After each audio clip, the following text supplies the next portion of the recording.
Si tu vends un produit, un service depuis plusieurs semaines et que lorsque tu le pitches, tu vois qu'il y a de la friction, tu vois que les gens ont besoin de réfléchir, qu'ils posent trop de questions et qu'ils sont pas convaincus dès la première seconde, c'est qu'il y a un gros problème au niveau de ton offre. Pas de ton marketing, pas de ta distrib, pas de ton ICP, de ton offre. Et tant que ton offre n'est pas sexy, n'est pas irrésistible comme elle devrait l'être, ça sert à rien de mettre du focus ailleurs. Je le répète, si les gens réfléchissent trop et n'ont pas l'air convaincus dès la première seconde où tu présentes ton offre, c'est qu'il y a un problème. Il faut la restructurer. Ça tombe bien parce qu'il y a un Américain aux States qui a voulu résoudre le problème pour tout le monde. Il a créé une équation que tous les meilleurs entrepreneurs du monde utilisent et qui permet de structurer une offre. C'est l'équation de la valeur par Alex Hormozy. Et une fois que tu la comprends, plus jamais tu présentes ton offre de la même manière. Mais attention, quand même, il y a un énorme piège. Pour faire ce travail-là, tu as besoin de feedback de ton marché. Donc si actuellement tu n'as jamais rien vendu, perds pas du temps sur ça. Va faire de l'acquisition, du cold email, du cold call, va affronter ton marché. Si tu l'as déjà fait et que t'es pas percutant quand tu pitches ton offre, alors tu peux rester ici. Il faut vraiment que tu utilises cette équation pour répondre au feedback du marché. Voilà, le disclaimer est fait. Maintenant, passons à l'équation d'Alex Hormozy. Alex Hormozy, c'est un gars qui est cheaté, qui est intelligent et qui a un cerveau très rapide. Il a créé plein de boîtes au States, dans le domaine de la santé, dans le domaine du sport, et il a une capacité à simplifier des choses complexes. Et en fait, son idée, elle est très simple, c'est que la valeur de ton offre ne dépend pas uniquement de ce que tu vends. Elle dépend surtout de la manière dont les gens perçoivent ton offre. En fait, ça résume une équation extrêmement simple. Je te la mets ici. Il explique que la valeur perçue est égale à le résultat rêvé multiplié par la probabilité de réussite, tous les deux divisés par le temps nécessaire pour obtenir ce résultat et l'effort demandé, les sacrifices nécessaires pour l'avoir. Autrement dit, avec ça, tu peux augmenter la valeur de ton offre sans changer ton produit, ton service, simplement en modifiant ces 4 leviers. On va maintenant étudier les 4 leviers et savoir comment les maximiser. Commençons par le résultat rêvé. En fait, la plupart des entrepreneurs vendent une solution et les meilleurs vont vendre un rêve. Tu vends de l'argent, tu vends une transformation, c'est essentiel. Il y a un exemple que j'aime beaucoup, c'est que les gens qui achètent un billet d'avion ne le font pas pour acheter un billet d'avion. Je pense que j'ai pas besoin de développer. Pour cette première étape, ce qu'il faut comprendre, c'est que là, tu vas vendre un véhicule pour arriver à la destination et que cette destination-là, c'est l'issue rêvée. Et donc, en premier temps, le cerveau va acheter ce résultat et ensuite, il va se demander, ok, comment on y arrive? C'est là où tu vas vendre ton véhicule, ton mécanisme unique. Le deuxième levier, c'est la probabilité de réussite. Parce que c'est sûr que si tu vends un rêve de malade, mais que c'est impossible de l'atteindre, la personne ne va pas te prendre au sérieux. Et donc, ce deuxième levier repose surtout sur de la confiance. Et je pense que c'est l'un des leviers les plus sous-estimés en France. Imagine 2 entrepreneurs. Le premier va dire, fais-moi confiance. Et le deuxième ne va pas parler et va simplement montrer 20 témoignages. Des vidéos clients, des chiffres, des études de cas. Les deux promettent exactement la même chose. Le produit est identique, le prix est identique, mais alors la probabilité perçue de réussite, elle est complètement opposée. C'est pour ça que je parle de confiance, surtout en France. Au States, tu peux vraiment vendre à d'émotion. Tu peux vendre un truc à 1000 balles, un mec qui te connaît même pas, juste parce qu'il trouve ton produit joli. Mais en France, les gens, ils ont pas besoin de ça. Ils ont besoin de confiance. Je dis pas qu'ils sont plus intelligents, c'est juste que les gens en France ont besoin d'acheter lorsqu'ils croient au produit, pas uniquement lorsqu'ils comprennent la fonctionnalité derrière. Maintenant, le troisième levier, c'est le temps. En combien de temps on promet ce résultat? Si je vous promets d'être riche, c'est cool. Si je vous explique que j'ai aidé d'autres gens à y arriver, c'est très cool aussi. Mais si je vous dis que ça m'a pris 40 ans pour chacune des personnes, waouh, c'est un peu trop long. Par contre, si je vous dis que j'ai fait ça en 2 semaines, waouh, mais par contre, j'ai aucun résultat, waouh. Donc en fait, vous comprenez bien que c'est un arbitrage. Bref, troisième levier, c'est le temps, c'est le délai. Parce que l'être humain adore la rapidité, il adore les résultats rapides, parce que c'est à portée de main. Et donc c'est à ce moment-là où il faut implémenter de la quick win. Il faut créer de la dopamine le plus rapidement possible dans la tête du mec. C'est pour ça que les meilleurs SaaS, les meilleurs e-commerce, les meilleures agences travaillent énormément la phase d'onboarding, le moment où la personne vient de payer, ou est très proche de payer. Il faut pousser le prospect à recevoir quelque chose de dopaminergique le plus rapidement possible, même si le vrai résultat, la vraie promesse arrive plus tard. Il faut toujours que tu te demandes comment je peux créer la plus belle des victoires en moins de 10 minutes, sans rentrer dans du bullshit. Par exemple, je sais pas, si tu vends un accompagnement et que la personne vient de te payer 5000 balles, ajoute-la directement dans un groupe d'experts, envoie-lui un podcast privé, envoie-lui des dates pour les prochaines réunions que tu vas faire avec elle, envoie-lui également un questionnaire sur des questions très spécifiques pour que tu lui prépares une stratégie marketing par exemple. Il faut que dès la première minute où elle vient de sortir la carte bleue, elle se dise là je commence, là j'ai de la dopamine, là je suis dans l'action. Et donc première grosse victoire. Le quatrième levier, c'est l'effort. Si je vous dis que vous allez être riche, que j'ai aidé 50 personnes à le faire et que je fais ça en 1 semaine et que par contre il faut vous couper le bras avec votre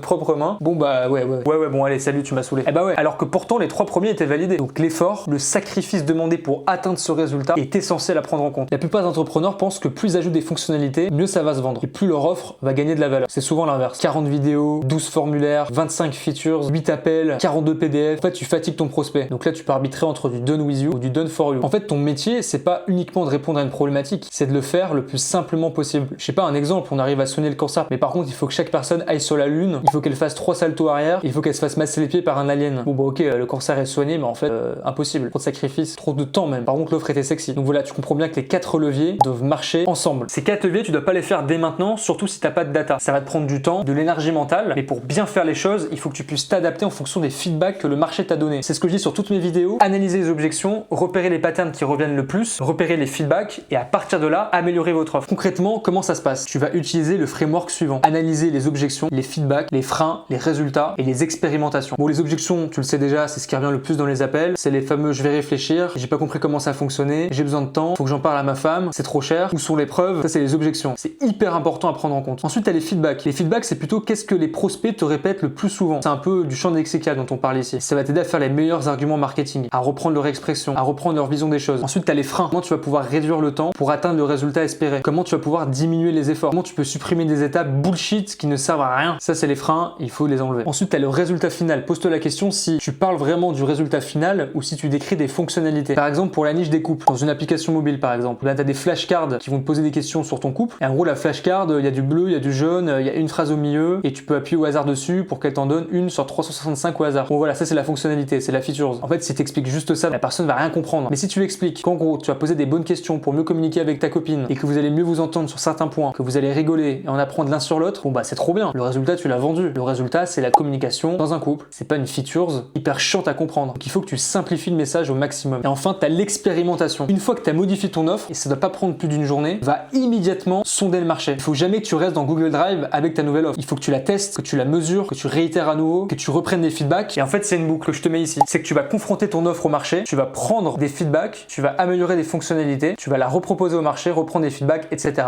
C'est le cercle vertueux numéro 1 à mettre en place si aujourd'hui tu as une activité. Bref, j'espère que c'est bon pour toi. C'était l'équation d'Hormozy. Je l'utilise moi-même dans mes activités et ça marche énormément. Pourquoi? Parce que c'est simple à comprendre. Tu as 4 leviers, tu les maximises en fonction du marché. Parce que n'oublie pas que l'erreur de beaucoup d'entrepreneurs est de construire leur offre à partir de leur cerveau. Mais non, on s'en tape. Construis-la à partir du marché. Parce que c'est le marché qui te donne les objections, qui te donne les feedbacks, qui te donne les vrais pain points. Tout ça, ça va améliorer ton offre, donc ton marketing, ton message, ton script, ton pitch, ton copywriting, ton closing. Et c'est à ce moment-là que tu crées le fameux cercle vertueux. Donc la prochaine fois que tu veux refaire ton site web, ton logo ou lancer une nouvelle campagne de publicité, pose-toi une seule question. Est-ce que mon offre respecte ces 4 leviers et est-ce que la data que j'ai utilisée pour la créer vient du marché? Point. Et n'oublie surtout pas que les meilleurs commerciaux ne sont pas ceux qui arrivent à bien vendre, ce sont ceux qui arrivent à bien comprendre le marché et à adapter les fonctionnalités en tant que véhicule vers le résultat escompté, vers l'issue rêvée. Et là, t'es un crack. J'espère que cette vidéo t'a plu. Pour te dire, c'était il y a 3 ans que j'ai découvert cette équation. Elle est dans un livre que je te mets ici. Je me souviens que j'avais été bluffé. Depuis, je l'utilise énormément. Ça marche très bien. Et je serais ravi de voir de ton côté comment tu vas l'utiliser. Si tu souhaites bosser avec moi sur ces sujets-là et aller beaucoup plus loin, si t'es très déterminé, je te mets directement mon Instagram dans la description. Pour ceux et celles qui sont absolument pas d'accord avec ce que je viens de dire ou qui souhaitent simplement y apporter de la nuance, vous avez la zone de commentaires. C'est fait pour ça. Allez,